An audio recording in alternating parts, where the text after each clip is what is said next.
Речиси 15.000 санкции се воведени против руската влада, поединци и компании во годината по руската инвазија на Украина.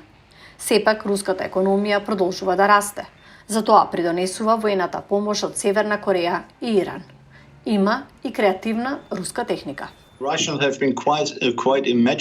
Русија е доста креативна во експлоатацијата на полуспроводници од машини, како фрижидери или други производи за домаќинство.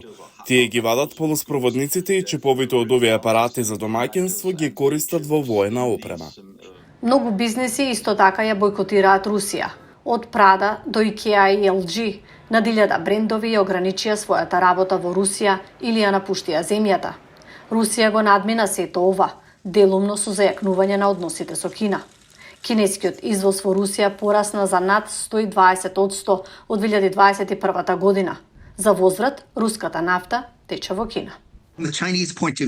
Од кинеска гледна точка се работи за извоз и увоз.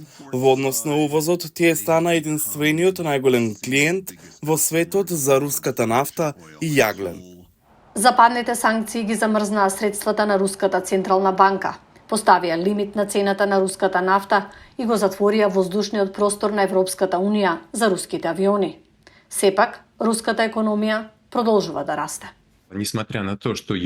Треба да и се даде кредит на Централната банка на Русија, бидејќи ако незините резерви во странство беа замрзнати, таа се справи со вестите и брзо почна да презема голем број различни чекори за да поправи ситуацијата.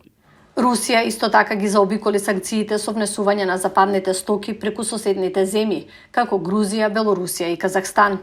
И покрај санкциите, Меѓународниот монетарен фонд ја зголеми прогнозата за раст на Русија за оваа година од 1,1% на 2,6%.